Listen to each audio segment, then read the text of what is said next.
Je m'appelle Sandrine Mélis.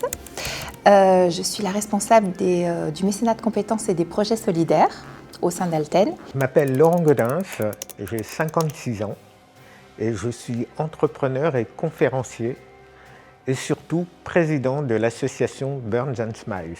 Alors c'est une histoire de rencontre avec le président de Burn and Smile. Lors d'une de ces conférences, on s'est rencontrés et il me dit « Écoute Sandrine… » Un tiers des grands brûlés sont des enfants de moins de 5 ans. Ce sont des enfants qui ont des durées d'hospitalisation de 3 semaines en moyenne. Vous avez des soins le matin, mais après, le temps est très long. Et donc, il faut arriver à les occuper, à apaiser aussi leur douleur, à les rassurer. Et on cherchait des idées, des choses qu'on pouvait mettre en place. Et on a un peu réfléchi. Et puis il me dit « Oui, il y a des jeux vidéo qui existent, etc. » J'ai dit « Bingo, on va le faire. On va te faire un jeu vidéo. » Qui aurait finalement 2 grandes missions. La première, comme c'est un jeu vidéo, d'occuper les enfants, de les amuser. Mais la deuxième, c'est de leur permettre de mieux comprendre leur parcours de soins. Au sein de l'hôpital, mais aussi après. Et parallèlement, permet aux parents qui sont là accompagnateurs de comprendre aussi ce qu'il va arriver à leurs enfants, puisqu'il y a une partie du jeu qui leur permet de pouvoir découvrir, en même temps qu'eux aussi, tout ce qui va se passer pendant ce parcours de soins. Au départ, une grande phase de réfléchir à quelle serait l'histoire. J'ai pu faire le lien avec l'équipe de soignants pour pouvoir voir quel était le scénario le plus adapté sur différents scénarios d'histoire qui ont été proposés par Bénédicte qui a fait le scénario. Dans le parcours de soins, on a des greffes de peau, on a le bloc opératoire, on a des anesthésies générales, on a tout un tas de choses qu'il fallait ensuite retrouver, donc faire une passerelle pour pouvoir retrouver ces éléments-là dans le scénario du jeu. Cette phase-là a permis de lancer ensuite les développements des premiers éléments du jeu. Incarner Amael, un jeune mage choisi pour une mission impossible, accompagné d'un jeune dragon, Kerian, grièvement brûlé par une éruption volcanique. Dans le royaume d'Aelm, une nouvelle menace se répand, des bactéries qui se nourrissent de la peur et de la douleur. Votre mission, transmettre une formule magique aux villageois, récupérer des soins rares pour Kerian et fédérer les peuples du royaume. Explorer un monde vivant, combattez une menace invisible, préparez la bataille finale, le destin d'Aelm est entre vos mains. Au début, ça a démarré tout doucement et puis petit à petit, ça s'est accéléré avec l'arrivée de plus en plus de personnes sur le projet. Ça a pris une ampleur que je ne pensais jamais voir. D'abord au sein d'Alten, tout simplement, avec des collaborateurs qui ont immédiatement adhéré. De là, c'est le bouche à oreille qui est arrivé. Des ingénieurs Alten qui sont passionnés par le jeu vidéo et qui sont venus offrir leurs compétences annexes, en plus des compétences qu'ils avaient déjà au sein d'Alten. Il y avait donc développeurs, ensuite on a eu donc des graphistes. Il y a eu aussi la partie chefferie de projet qui a été très importante. Il y a donc eu des testeurs, web designers, il y a eu des level designers aussi. C'est vraiment la débrouille dans le sens où vous n'avez même pas les outils pour. Je m'appelle Alain Amand, je suis consultant chez Alten depuis 2010. Être chef de projet sur un projet dont j'ai pas les compétences et dont la société n'a pas non plus ne l'a pas non plus comme secteur d'activité, ce n'était pas évident. Donc j'ai appris au fur et à mesure de l'avancement du projet.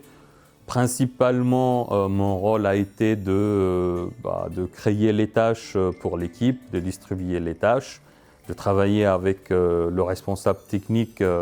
Ensuite, c'était l'animation de nos réunions quotidiennes pour suivre l'avancement des uns et des autres, que ce soit au niveau des formations, mais également au niveau du développement du jeu. Je m'appelle Marvin Comlan, donc je suis ingénieur consultant chez Alten depuis 3 ans et je suis spécialisé dans le domaine du traitement d'images et réalité virtuelle. Je m'occupais de toute la partie cinématique du jeu. Sandrine m'a contacté parce qu'elle avait vu que j'avais des compétences sur Unreal Engine, qui sont des compétences que j'utilise au quotidien dans le cadre de mes activités. Et elle m'a proposé de pouvoir mettre ces compétences-là à disposition pour pouvoir développer la partie cinématique. Le jeu s'inscrit dans une logique un peu fantastique, hein. On parle de dragons, on parle de mages, on parle de sorciers, de fées, de lutins. Du coup, j'avais pour idée un peu de faire un grimoire un peu Harry Potter, enfin sur les bords, du moins toujours l'univers grimoire Harry Potter, Eragon, le Seigneur des Anneaux. Voilà pourquoi les pages ont cet aspect un peu parchemin et que du côté illustration, on est resté plutôt sur du noir et blanc et pas des couleurs pour ne pas faire trop livre enfant. Malgré les contraintes du jeu, hein, qui est un jeu 2 dimensions, donc le livre est censé être un livre en 3 dimensions. On voit les pages défiler, enfin, on ne voit pas les pages défiler, parce que les pages ne tournent pas du coup.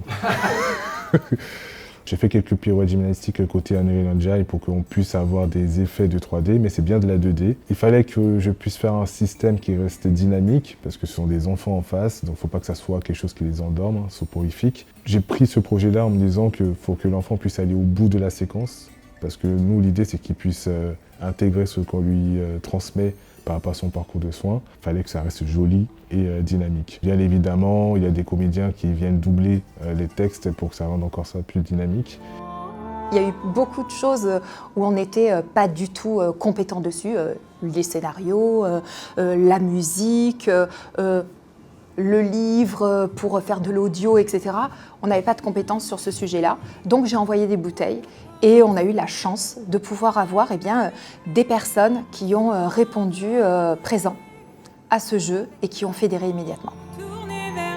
Le premier partenaire que nous avons eu, ça a été un partenaire que nous soutenons aussi. Je m'appelle Benoît Marie, je suis le responsable du studio d'enregistrement du Sebige. Alors le Sebige est une association qui s'adresse aux jeunes de 12 à 25 ans sur Boulogne-Billancourt et aux alentours. Et on accompagne les jeunes dans leurs projets, que ce soit autour de la musique, autour de l'image ou dans l'insertion professionnelle.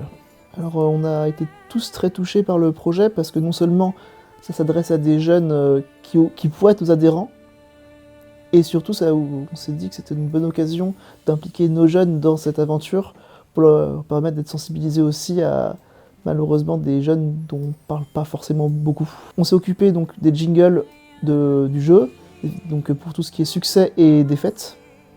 Et aujourd'hui, ça a été vraiment de comprendre quelle est la chanson, dans quel univers on se situe, et de pouvoir enregistrer la voix de la chanteuse et de tout mettre en forme pour que ça sonne du mieux possible, tout en respectant l'univers artistique du projet. Je suis Florian Boszkowski, je suis le compositeur principal et le directeur artistique des musiques et des voix sur le jeu vidéo, le Royaume d'Alm. Je suis arrivé sur le projet car je connais Laurent, car je suis membre de son association, et il m'a parlé du projet car il recherchait un compositeur pour faire la musique du jeu vidéo. Pour être franc, au début, j'étais un peu hésitant parce que, à la base, moi, je suis plutôt compositeur de musique de film. Et ce qui est différent dans la musique de film et la musique du jeu vidéo, c'est que dans la musique de film, on part vraiment d'un point A à un point B. Donc, il y a vraiment un début, une fin. Dans la musique de jeu vidéo, où c'est quelque chose de beaucoup plus aléatoire parce que le joueur peut aller de manière très différente d'un point A à un point B. Donc, il y a vraiment ce côté très imprévisible qui est beaucoup plus dur à réaliser, pouvoir à la fois apporter mon savoir-faire sur ce projet et puis pouvoir aussi être bénévole sur ce projet en sachant que moi aussi j'ai été victime de brûlures, c'est génial quoi. On offre aussi quelque chose voilà, de fantaisie, de rêveur qui vient venir un peu déconnecter ce côté soin, ce côté lourd du médical et je trouve ça génial quoi. T'en fais pas, je suis sûre que tu la retrouveras. L'école de la voix qui s'appelle Vox Populi et qui ont un studio qui s'appelle Locali. Et là, j'avais jeté une petite bouteille comme ça en disant, ben voilà, est-ce qu'on peut avoir un partenariat avec votre école si certains de vos élèves aimeraient participer à notre projet. Et en fin de compte, quand j'ai été contactée, on m'a dit, eh bien écoute, notre directeur a tellement été touché par ce projet que c'est nous, comédiens professionnels, qui allons te faire toutes les voix du jeu vidéo. 19 comédiens qui sont venus participer à ce projet. Derrière tes farces se cache un grand cœur. J'espère que vous aurez plaisir à écouter notre histoire. À bientôt. Le pouvoir est en vous. Plein de bisous. Prenez soin de vous et à Pourquoi on ne ferait pas un challenge solidarité? Voilà, pour essayer de voir si des étudiants seraient partants pour nous prêter main forte. Je suis Anatole Couturier, vice-président d'Enset Consulting, la junior entreprise de l'Enset, école d'ingénieurs à Toulouse. Et les junior entreprises, c'est des associations qui réalisent des missions pour tout type d'entreprise dans le cadre de leurs études. Et donc Alten Solidaire et Alten ont proposé aux junior entreprises de réaliser ce projet sous forme d'un appel d'offres à toutes les juniors de France.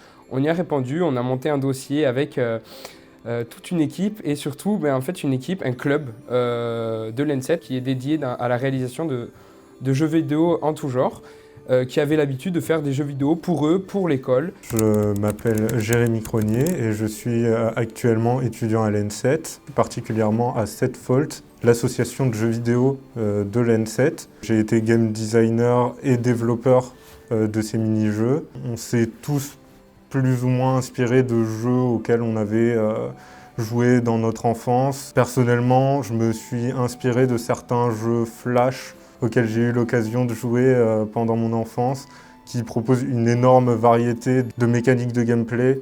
On a rencontré différents challenges, notamment en premier, c'était le fait que ce soit le premier jeu téléphone qu'on fasse vraiment. Il y avait aussi le fait que le jeu devait être jouable à une main, parce que pour des enfants grands brûlés, il fallait que ce soit le plus facile à jouer possible. On est des générations, je pense, qui ont soif de concret. On a envie de réaliser des projets qui apportent vraiment une réponse à des problématiques qu'on peut vivre tous les jours.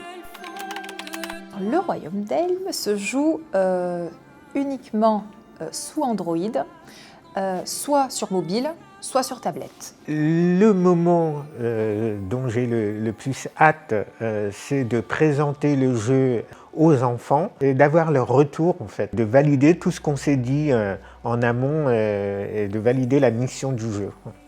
On arrive à une première finalité, d'ailleurs on l'a appelé le tome 1. Il va y avoir d'autres tomes qui vont suivre. Nous, ce qu'on souhaitait, c'était faire un cadeau à Noël pour les enfants, pour qu'ils puissent dire aujourd'hui, oui, je commence à jouer, je commence à voir ce que c'est. Une expérience unique. La solidarité, c'est pas juste un mot comme ça. C'était une super occasion de réunir différents talents qui n'auraient jamais eu l'occasion de se rencontrer. C'est ça que j'aimerais retenir, c'est que quand on veut, on peut. C'était enrichissant d'un point de vue humain. C'est quelque chose qui existe dans le cœur de chacun. Cette chanson, c'est toi le